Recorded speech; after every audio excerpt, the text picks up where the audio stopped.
kekerasan terhadap anak, terus perlindungan terhadap anak yang memiliki keistimewaan dan lain-lainnya ya Bu ya.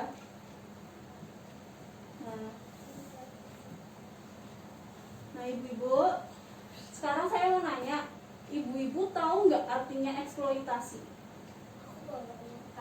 Tahu? Ada yang tahu, ada yang nggak tahu ya? Nah, nanti kita setelah ini akan belajar terkait dengan eksploitasi terhadap anak, ya ibu-ibu. Nah, sebelumnya saya akan bertanya, saat di rumah, ibu-ibu pernah nggak menyuruh anaknya untuk bantu-bantu? Pernah semua ya? Contohnya apa Bu? Yang disuruh? Cuci piring, terus nyapu, apalagi? Bantu jemur. Nah, ya nggak apa-apa Bu, menyuruh anak dari kecil untuk membantu ibu di rumah itu juga nantinya akan berguna bagi anak ya. Jadi anak tuh pas besar nggak malas kayak gitu, seenggaknya tuh inisiatif untuk membantu ibunya. Nah, sekarang saya mau nanya, ibu-ibu pernah nggak menyuruh anak untuk bekerja mendapatkan uang? Enggak ya, maksudnya anak yang masih kecil gitu lah, yang masih sekolah, disuruh kerja aja begitu, cari uang, nggak pernah ya Bu ya, gitu. Nah itu tadi yang bekerja itu, kenapa ibu-ibu nggak menyuruh anak untuk bekerja? Masih pengen main, terus nggak tega juga tadi ya Bu ya. Iya seperti itu, masa masih kecil? Iya seperti itu. Nah itu tadi yang ibu sebutkan itu salah satu contoh eksploitasi anak seperti itu. Nah ini ada video terkait dengan eksploitasi anak yang terjadi di Kepulauan Nias. Nah nanti ibu-ibu silahkan melihat. Nanti saya ingin bertanya apa yang ibu lihat, seperti itu ya Bu ya.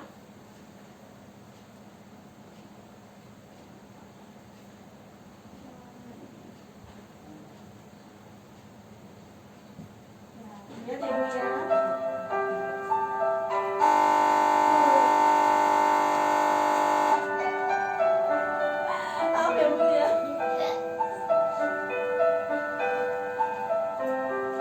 Namaku Yeni, aku berumur 13 tahun. Kerja di sungai setiap hari, mengumpulkan batu-batu sungai. Kecuali hari Minggu, aku libur. Ibuku dan saudara-saudaraku juga bekerja di sini, kecuali ayah. Kami mengambil batu dari sungai, memasukkannya ke dalam kereta sorong, dan adik perempuanku membantuku mendorong kendaraan. Kemudian kami memecah batu-batu itu menjadi lebih kecil, lalu menjualnya. Kerjaan ini berat sekali, di sini juga sangat panas. Kakiku gatal-gatal karena air sungai yang kotor. Semut juga menggigit aku. Kadang-kadang waktu aku memecah batu dengan palu, tak sengaja aku memukul tanganku. Jariku berdarah. Kalau parah, aku harus pulang ke rumah. Aku putus sekolah di kelas 4 SD karena ayahku jatuh sakit. Ayahku lumpuh dan tidak bisa bekerja lagi. Kami tidak punya uang, tapi aku masih punya keinginan bersekolah.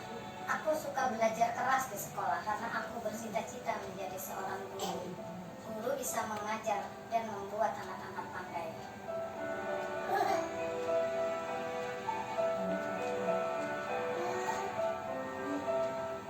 Namaku Citra.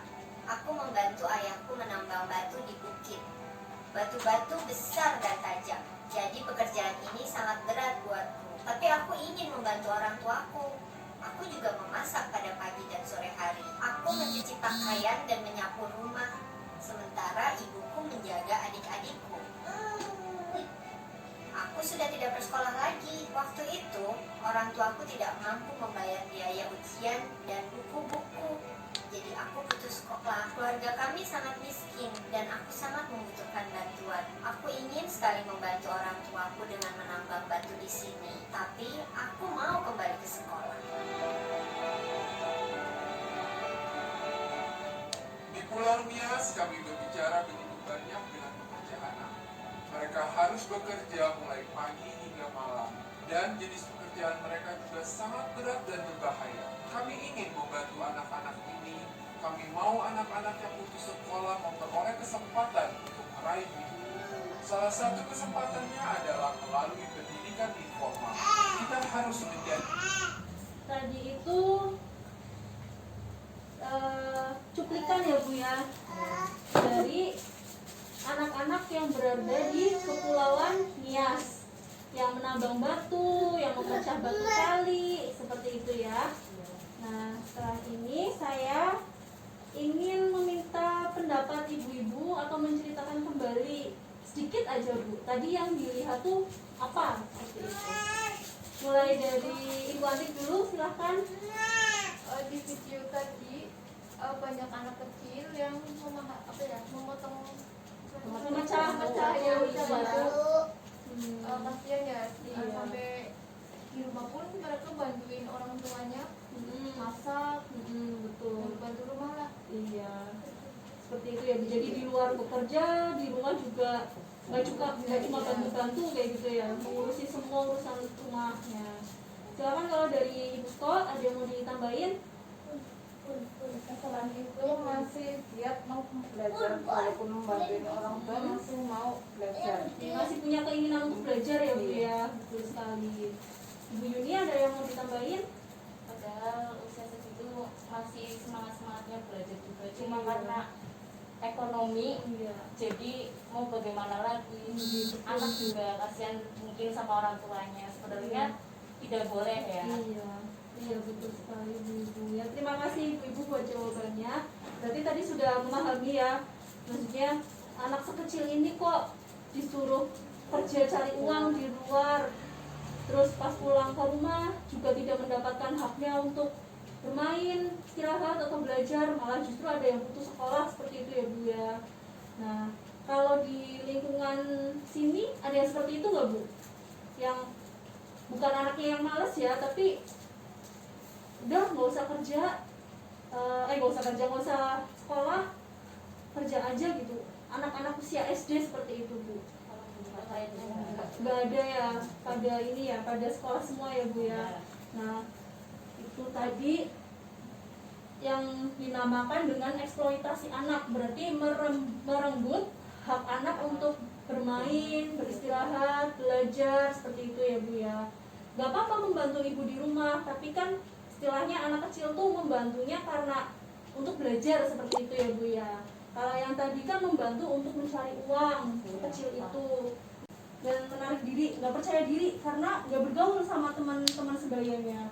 Terus anak terkena PMS lah, ini bisa jadi di kota besar seperti Jakarta atau mana itu kan, yang pergaulannya tidak dilihat.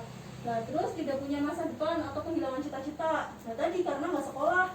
Nah, terus anak berpotensi mengulangi kembali eksploitasi yang dialami. Bisa jadi itu jadi kayak trauma dalam dirinya dan mengulangi jika dia punya anak seperti itu. Anak kehilangan kepercayaan diri, udah seperti ini. Nah, ini anak stres dan tertekan. Nanti kembalinya ke perlindungan terhadap anak lagi ya Bu ya, seperti ini Bu. Nah, ini. Nah, selanjutnya Ibu-ibu masih pada semangat nggak Bu? Ya, masih ya, lanjutin ya. Selanjutnya nanti kita akan berdiskusi kembali ya Ibu.